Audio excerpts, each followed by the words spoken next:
Lieutenant Commander Kate Harlow's hands gripped the controls of her fighter as explosions lit up the vacuum around her. The battle against the Vorn Dominion had raged for 6 hours now, with heavy losses on both sides. Ghost 1 to command. "I'm in position for the attack run," Kate said, her voice steady despite the chaos. "Copy that, Ghost 1," replied Admiral Joe Franklin from the bridge of the human carrier. "You're cleared to engage. Be careful in there, Harlow." Kate allowed herself a small smile. "Always am, sir." Her experimental stealth fighter, with its matte black hull that seemed to drink in the light, accelerated toward the massive Vorn flagship. The vessel was a behemoth of alien technology, all sharp angles and glowing purple energy fields. Kate had destroyed 4 Vorn capital ships in the past month alone, earning her call sign Ghost from both allies and enemies. "Weapons hot," she murmured as targeting systems locked onto a vulnerable section of the Vorn command vessel. Her fighter's advanced AI, Whisper, highlighted optimal approach vectors on her heads-up display. "Enemy point defense systems activating," Whisper warned in its calm feminine voice. "Recommend evasive pattern delta." Kate banked hard, narrowly avoiding a barrage of energy bolts. "Let's show them why they fear us." She punched through a gap in the Vorn defenses, rolling her fighter in a maneuver that should have been impossible at such speeds. 3 enemy interceptors gave chase, but Kate had been flying combat missions since the war began. None of the pursuers could match her skill. 30 seconds to weapons range," Whisper announced. That's when everything went wrong. A blinding flash erupted from the Vorn flagship, some kind of new weapon. Kate's sensors screamed warnings as energy cascaded across her hull. "Critical system failure imminent," Whisper stated. "Recommend immediate withdrawal." Kate fought with the controls. "No, we're too close to abort." On the bridge of the human carrier, alarm spread as Kate's signal flickered on their screens. "Ghost 1, your signature is destabilizing," called the communications officer. "Pull back immediately." Admiral Franklin leaned forward. "Harlow, that's an order." "But only static," answered. "Sir, we've lost her signal completely," reported Lieutenant Diane Powell, Kate's longtime wingman who was coordinating from the carrier due to a recent injury. Her face had gone pale. No transponder, no emergency beacon, nothing. On all monitoring screens, Kate Harlow's fighter had simply vanished. Hours later, as the battle ended in another costly stalemate, search teams found nothing but debris. The Vorn had withdrawn to their territory, and the human coalition forces were regrouping, licking their wounds. In the Admiral's ready room, the mood was grim. Senior staff had gathered to discuss the battle's outcome and the losses sustained. The absence of Kate Harlow hung heavy in the air. "We should declare her Kaya," said Colonel Ryan Barnes, checking his tablet. "There's no evidence her ship survived that blast." Admiral Franklin stood by the viewport staring at the stars. "No." "Sir?" I said no. "Not yet." Franklin turned to face the room. Kate Harlow wouldn't go down that easily. Sam Taylor, the ship's military intelligence officer, cleared his throat. "Admiral, I've been analyzing the sensor logs from the battle." He projected a hologram showing energy readings. "There's something unusual here at the edge of the battlefield. A momentary spike that doesn't match known Vorn signatures." "What are you suggesting?" Powell asked, hope creeping into her voice. Sam zoomed in on the readings. "I'm not sure, but whatever it was, it happened precisely 3 minutes after Ghost 1 disappeared from our sensors. It could be nothing. Or it could be Harlow." Franklin finished. "Keep looking." Meanwhile, far from both human and Vorn search parties, a damaged fighter drifted silently among the debris of destroyed vessels, its systems powered down to near-zero emissions. Inside the cockpit, Lieutenant Commander Kate Harlow lay unconscious, blood floating in droplets around her face in the zero gravity. A single emergency light blinked slowly, illuminating her still form. She wasn't gone. She was just waiting. The silent drift of space surrounded Kate's fighter as it floated among the debris of a destroyed Vorn cruiser. Inside the damaged cockpit, the only sound was her shallow breathing. Blood had dried on her forehead, and her flight suit's emergency patches glowed faintly where they sealed tears from shrapnel. Life support at 19%. Whisper's voice came softly through the dimmed systems. Maintaining minimal power consumption. Kate's eyes fluttered but didn't open. Her mind swam between consciousness and darkness, caught in memories and dreams.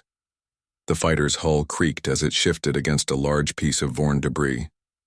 The explosion that had seemingly destroyed Kate's ship had actually thrown it into the massive field of wreckage. The stealth technology that made her vessel nearly invisible to sensors now worked too well. With power systems at near zero, neither human nor Vorn could detect her. Warning. Vorn recovery vessel approaching, Whisper announced, the AI's voice, barely audible to preserve power. Through the cracked viewport, the looming shape of a Vorn salvage ship passed within 50 meters of Kate's position. Its searchlights swept through the debris looking for valuable technology to recover. One beam passed directly over Kate's fighter but moved on. The vessel's unique stealth materials absorbed the light rather than reflecting it. Inside her mind, Kate relived the day the war began, the surprise attack on the human outpost on Mars, the thousands dead in the first hour, her family on the lunar colony, gone in an instant when the Vorn bombardment shattered the domes. The memory of her sister's last message, cut short as the connection died. The Vorn ship moved away, its engines pulsing violet in the darkness. Hours passed. Kate's breathing grew stronger. Her fingers twitched on the control stick.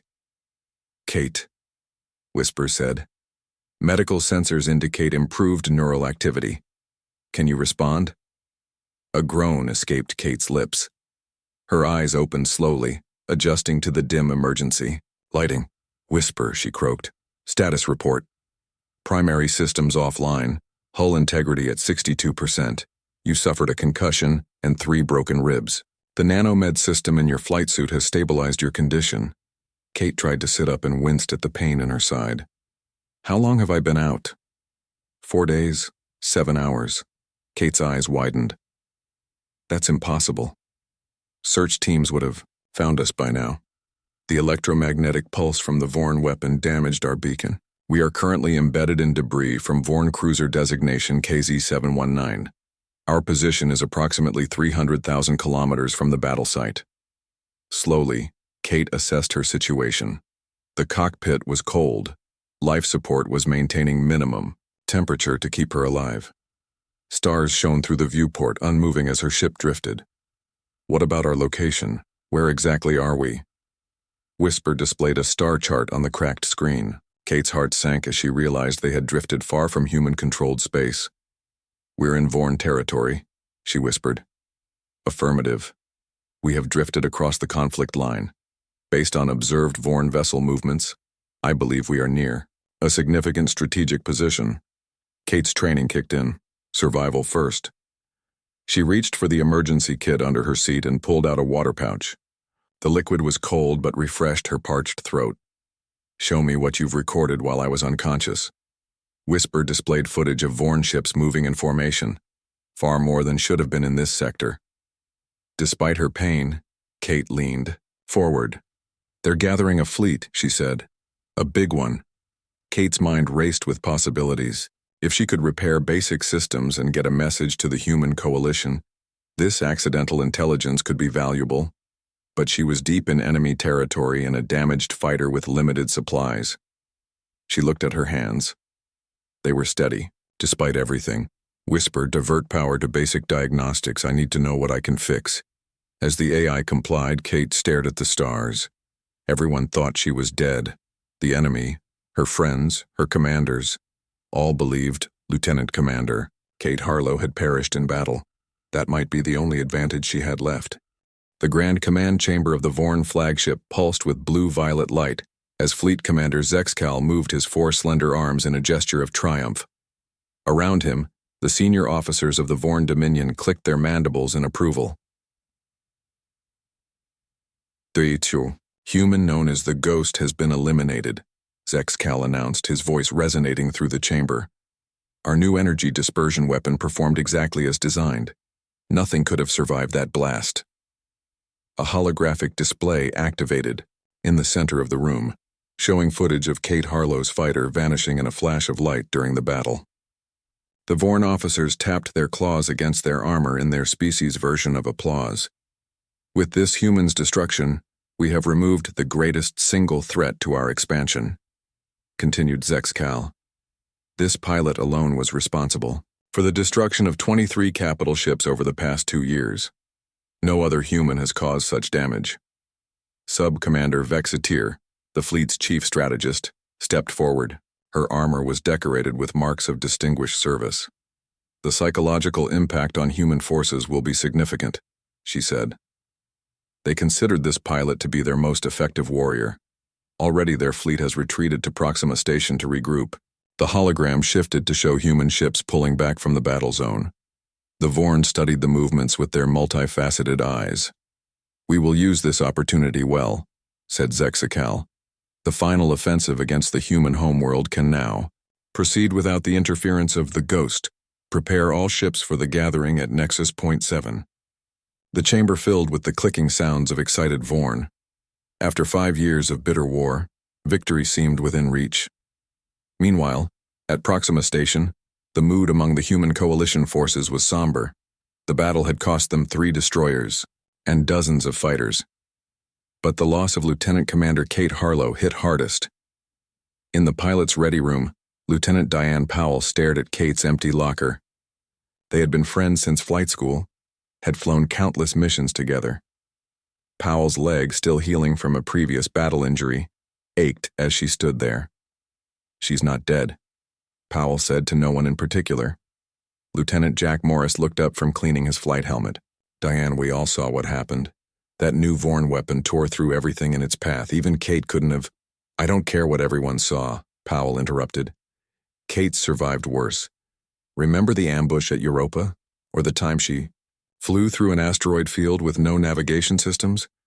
Morris sighed. This was different. The door slid open as Admiral Franklin entered. The pilots immediately stood at attention. At ease, Franklin said. His face looked older than it had a week ago. I wanted to inform you personally. The search efforts for Lieutenant Commander Harlow have been officially suspended.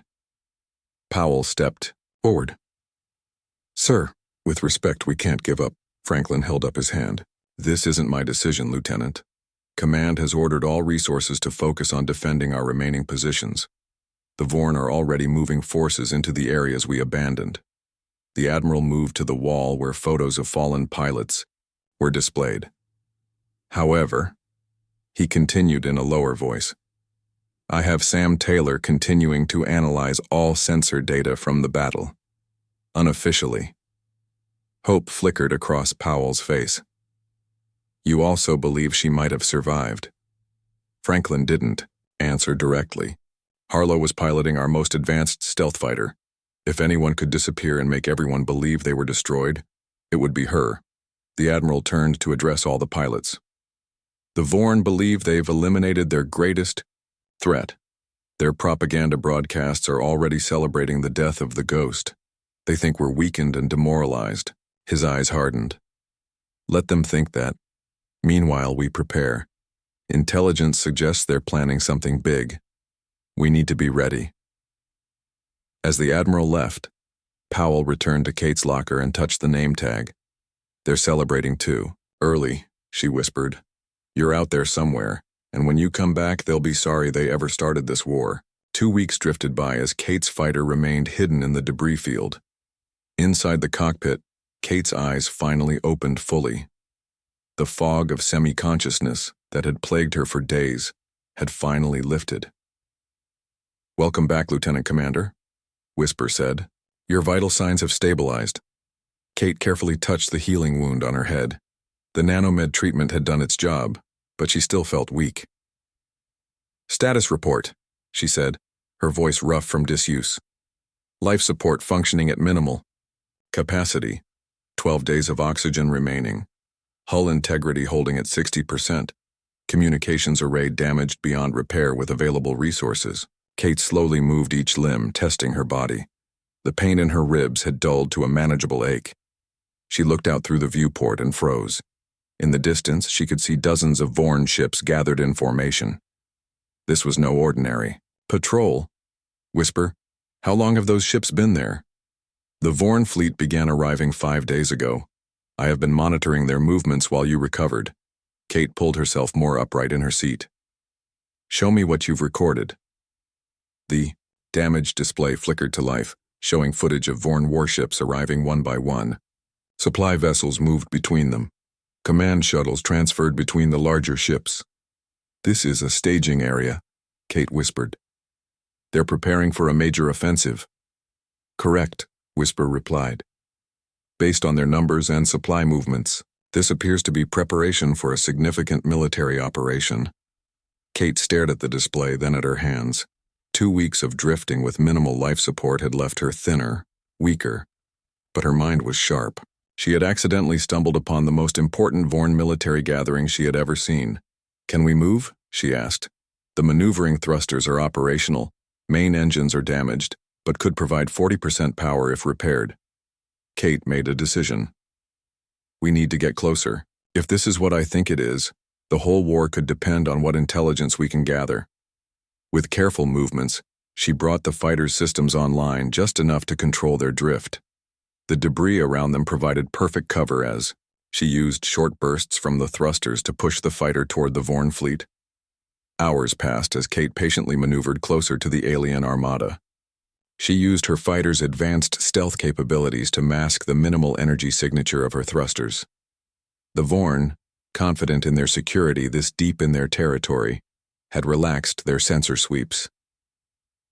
By the time night cycle came, measured only by the dimming of lights on the Vorn vessels, Kate had positioned her fighter within scanning range of what appeared to be the Vorn command ship. I'm going to try something risky, Kate said, reaching for a panel beneath her console. She pulled out a small device that wasn't part of the standard fighter equipment. What is that? Whisper asked. A communication interceptor. Something I've been working on in my spare time. The Vorn encrypt everything, but their signals have patterns. Kate connected the device to her fighter's systems. If I can tap into their network, we might learn what this gathering is for. Kate's fingers moved across the controls with practiced precision. Years of studying Vorn technology had given her insights few others possessed. The device hummed softly as it searched for Vorn communication frequencies. Suddenly, the cockpit, filled with alien voices, clicking, hissing sounds that made up the Vorn language. Can you translate? Kate asked. Processing, Whisper replied. Translation matrix activating. The alien sounds gradually transformed into words Kate could understand. Her eyes widened as she listened. Earth, she whispered. They're planning to attack Earth directly. The intercepted communications painted a clear picture. This wasn't just another offensive, it was to be the final one.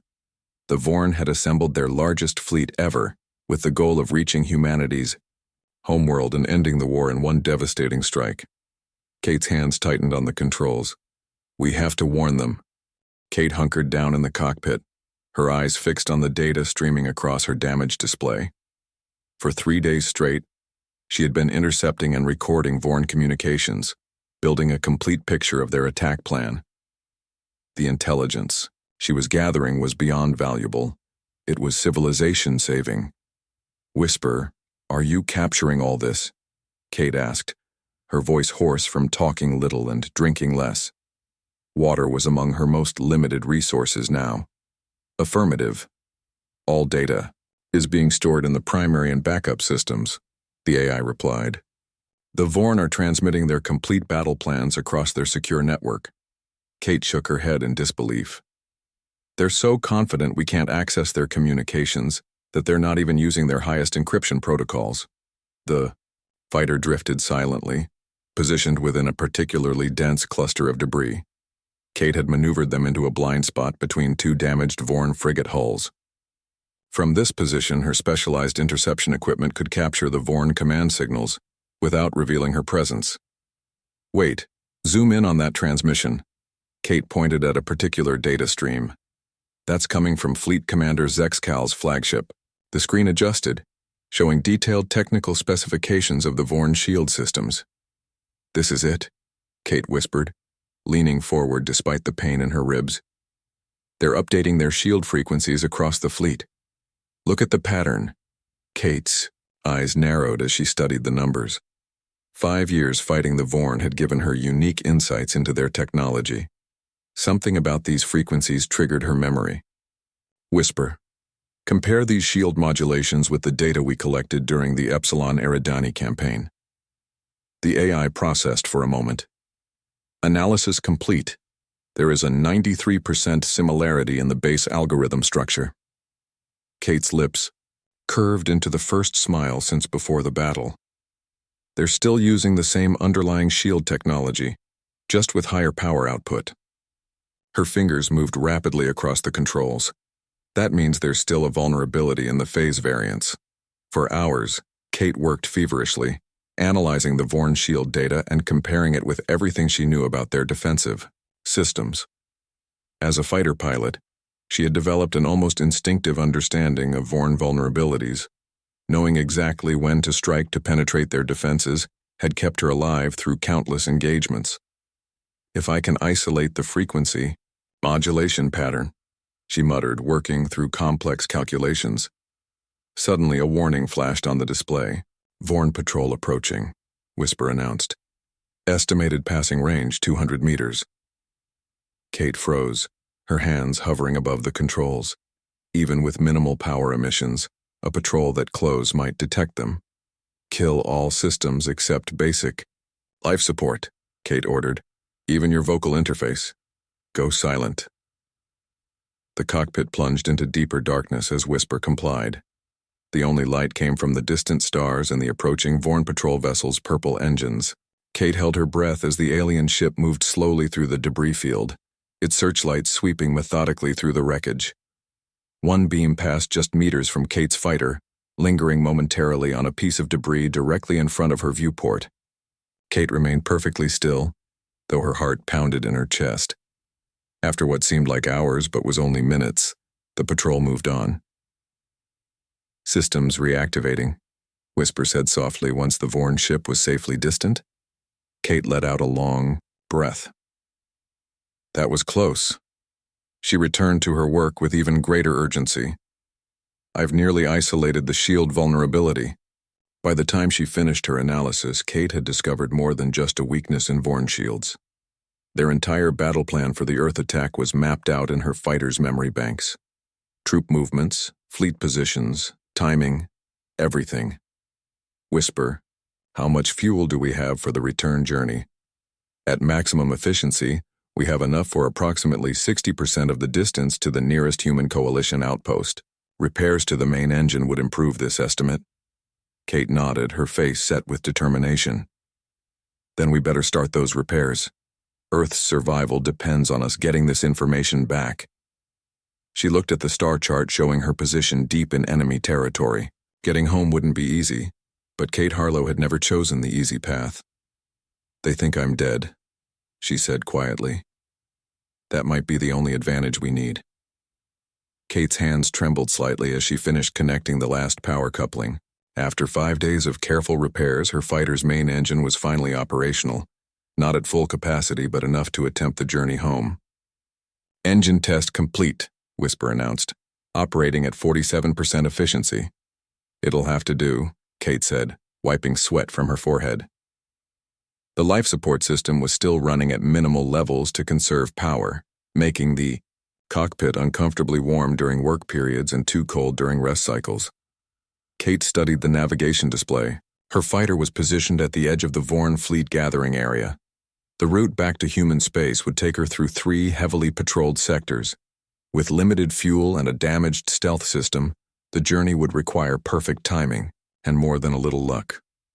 "Plot the most efficient course to the coalition border," Kate instructed. "Prioritize stealth over speed." "Course plotted," Whisper replied after a moment. "Recommended approach includes using the Carillon neutron. Stars gravity well to accelerate without engine power." Kate frowned. "That's dangerously close to a gravity well for a damaged ship. It is the only option that provides sufficient acceleration while maintaining our limited fuel reserves." Kate nodded slowly. "Sometimes the only way out is through." Prepare for departure on my mark. With careful movements, she powered up essential systems and disengaged from the debris field that had been her hiding place. The fighter moved silently, its hull still appearing as just another piece of space junk to any casual observer. For the first 12 hours, Kate flew manually, making minor adjustments to avoid Vorn patrols. She kept the fighter's energy signature, so low that even Whisper occasionally warned about critical system failure. But Kate knew exactly how far she could push her craft. As they approached the Carillon neutron star, its intense gravitational pull began to tug at the fighter. Kate had performed gravity assist before, but never with a damaged ship, and never around something as dangerous as a neutron star. Beginning gravity assist maneuver, Kate announced, more to steady herself than for Whisper's benefit. Adjusting approach vector. The fighter began to accelerate as the neutron star's enormous gravity pulled it forward. Warning alarms blared as structural integrity sensors detected the strain on the damaged hull. Hull stress exceeding safe parameters, Whisper warned. Kate didn't respond, focused entirely on the delicate dance between gravity and momentum. Too close to the neutron star and they would be pulled in completely. Too far, and they wouldn't get the acceleration needed to save their precious fuel. The ship groaned around her as it reached the peak of the gravity assist. A panel to Kate's right cracked and sparked, but she didn't flinch. Her eyes remained, locked on the trajectory calculations. "Now!" she shouted, firing the maneuvering thrusters at precisely the right moment to slingshot away from the neutron star's pull. The fighter shot forward with tremendous speed, exactly as planned, but the maneuver had taken its toll. New warning lights flashed across the control panel. "Structural damage to sections 3 and 5, Whisper reported. "Life support reduced to emergency levels only." Kate allowed herself a small smile despite the damage. "But we saved 3 days of fuel. That's what matters." For the next week, Kate navigated through Vorn territory, hiding when necessary and making brief, calculated jumps when the path was clear. Her body grew weaker with each passing. Daya's rations dwindled, but her determination never faltered. The intelligence she carried was too important. Finally, on the 8th day, Kate's sensors detected a small group of ships, moving in a standard search pattern. Their energy signatures were unmistakable. Human vessels. "Coalition Scout Patrol detected," Whisper confirmed. "Range, 100,000 kilometers." Kate reached for the communication system, then hesitated. Her identification codes would have expired weeks ago. Any transmission might be seen as a Vorn trap. Adjust course to intercept their patrol route, she decided. But maintain stealth protocols until we're close enough for visual confirmation. As the gap closed between Kate's fighter and the patrol, she could make out the lead ship, a scout vessel bearing the familiar markings of the human coalition. Her heart raced when she recognized the unique pattern painted on its hull. "That's Diane's squadron," she whispered. The scout ship suddenly changed formation, weapon systems powering up as their sensors detected something approaching. "They've spotted us," Kate said.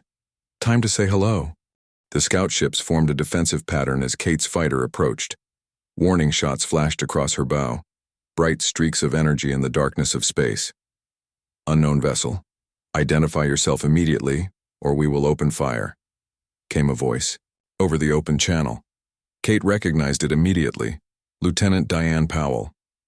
"This is Lieutenant Commander Kate Harlow, pilot designation Ghost 1, Kate responded, her voice cracking from weeks of limited use. "Don't shoot, Diane, it's really me." There was a long pause. "Transmit authentication codes," Powell finally replied, her voice noticeably tense. "My codes expired while I was MIA, Kate said. "But you know it's me? Remember that bar on Titan? Station where you bet me I couldn't drink that blue stuff? I won, and you had to clean my fighter for a month." Another pause. Longer this time. Then, "Perform maneuver Sigma 37. Kate smiled. Sigma 37 was a complex flight pattern she had created herself, a signature move only she could execute perfectly. Without hesitation, she guided her damaged fighter through the intricate series of rolls and turns, pushing the vessel to its limits. As she completed the maneuver, cheers erupted over the comm channel. It's her. It's really Ghost. Within hours, Kate was aboard the coalition carrier Independence, surrounded by medical staff and senior officers. Admiral Franklin stood at the foot of her medical bed, his face a mixture of disbelief and pride. "You've been officially dead for almost a month, Commander," he said, shaking his head. "I had to fight command just to keep search operations going for the first week." Kate sat up straighter despite the doctor's protests. "Sir, I have critical intelligence. The Vorn are planning an all-out assault on Earth. Their entire fleet is gathering as we speak." The room fell silent. Franklin motioned for his aide to bring a secure data tablet. "Tell me everything," he ordered. For the next hour, Kate downloaded the information from her fighter's systems and explained what she had discovered. Officers crowded around displays showing the Vorn fleet positions and battle plans. "They'll reach Earth in 3 days," Kate concluded, "and they have enough firepower to overwhelm our defenses." Colonel Ryan Barnes, who had wanted to declare Kate KIA weeks ago, crossed his arms. "This intelligence is valuable, but we don't have enough ships to counter a force this size. Even if we recall every vessel from the outer colonies, we'd still be outnumbered 3-1. Kate shook her head. "We don't need to match their numbers." She pulled up the shield frequency data she had analyzed. "I discovered a critical vulnerability in their shield systems. The Vorn are still using the same base algorithm across their entire fleet. With the right frequency disruptor, a small force could penetrate their defenses." "A frequency disruptor?" Franklin asked. "We've never been able to develop one that works against their newer shields." Kate smiled slightly. "I built one while I was adrift. Used parts from my damaged systems and what I learned from the intercepted data." She gestured toward her fighter in the hangar bay. "It's not pretty, but it works. I tested it on the shield harmonics I recorded." The senior officers exchanged skeptical glances. "With all due respect, Commander," said Colonel Barnes, "you've been through a traumatic experience. You're malnourished and injured. How can we be sure this device will function as you claim?"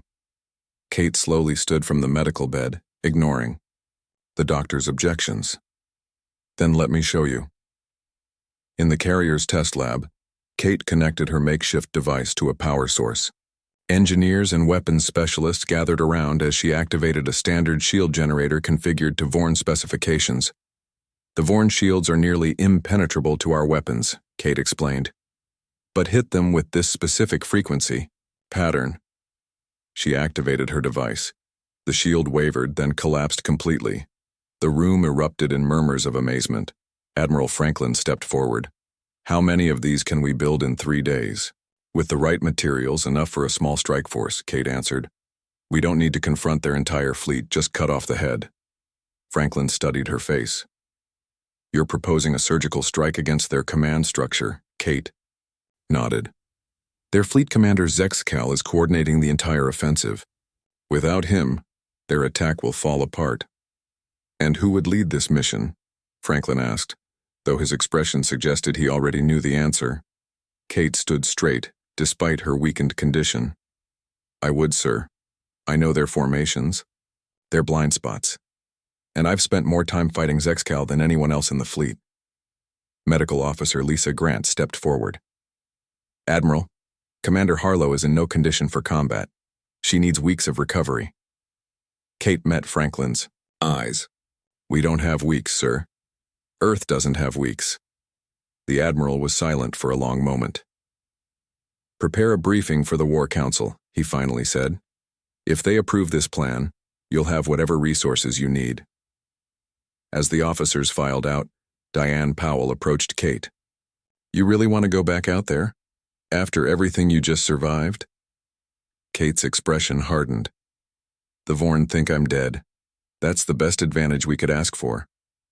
She looked at the star chart showing the approaching alien fleet. "Besides, I didn't come all this way just to sit out the final battle." Kate checked her fighter systems one final time as the launch countdown began. In the 3 days since her return, the Coalition engineers had worked non-stop to repair her vessel and build 12 frequency disruptors based on her design. 12 fighters against the 300 ships of the Vorn Armada. Ghost Squadron, Report status, Kate said over the comm channel. Ghost 2, ready? Came Diane Powell's voice.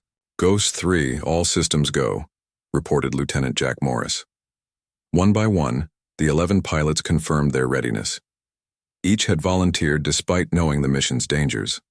They were the best pilots in the coalition, the only ones skilled enough to attempt such a desperate plan. Admiral Franklin's voice came through on the command channel.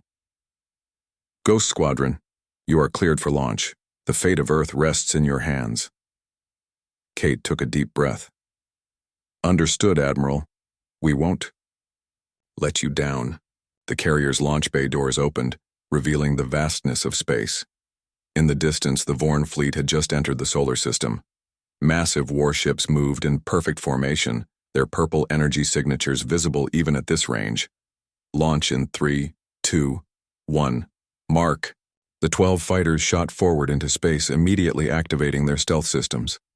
Kate led the squadron in a wide arc, approaching the Vorn fleet from above their plane of movement. Remember the plan, she said. We stay in stealth until we reach the flagship. Target their command communications first, then their propulsion systems. The journey to intercept the Vorn fleet took 2 hours. Kate used the time to review the approach vectors and contingency plans. Her body still ached from her ordeal, but adrenaline kept her mind sharp. Vorn fleet entering range, Whisper announced. Flagship identified in center formation. Kate studied the massive alien vessel. It was nearly 1 kilometer long with sharply angled sections that glowed with energy. Fleet Commander Zexikal would be on the bridge, coordinating the attack on Earth. Ghost Squadron, prepare frequency disruptors, Kate ordered. On my mark, activate and move to attack positions. The 12 human fighters maneuvered silently into position above the Vorn flagship. None of the alien vessels showed any sign of detecting them. 3, 2, 1, mark. All 12 frequency disruptors activated simultaneously. The effect was immediate. The shields around the Vorn flagship fluctuated and collapsed in several sections. Attack pattern Delta, Kate called, diving her fighter toward the exposed sections of the flagship. The rest of Ghost Squadron followed, weapons firing with precision. Alarms blared across the Vorn fleet as they realized they were under attack. Defense systems activated, but in the confusion, they couldn't locate the source of the assault. They can't track us properly, Diane shouted over the comm. Their targeting systems are confused by the frequency disruption. Kate pushed her fighter through a gap in the flagship's defense grid, rolling to avoid enemy fire. She targeted the communication arrays first, her weapons finding their mark with deadly accuracy. Inside the Vorn command chamber, Fleet Commander Zexikal roared orders as systems failed around him. Find them! How did they penetrate our shields? He demanded. A junior officer's voice came through the damaged communication system. Commander, sensors have identified the attack force. It's the human known as the Ghost. Zexikal's multifaceted eyes widened in disbelief. At that moment, Kate's voice broadcast across all Vorn frequencies. You thought I was gone, she said calmly. I was just resting. The human fighters continued their assault, targeting key systems with surgical precision. 3 of Ghost Squadron's fighters were hit, but the remaining 9 pressed the attack relentlessly. Vorn ships scrambled to protect their flagship, but the confusion in their command structure made their movements uncoordinated. Without clear orders, ship captains made individual decisions, breaking the carefully planned formation. Kate's fighter screamed toward the bridge section of the flagship, her targeting computer locked on the command center where Zexikal would be. Ghost Squadron, focus all remaining weapons on my target, she ordered. The combined firepower of the human fighters tore through the flagship's remaining defenses,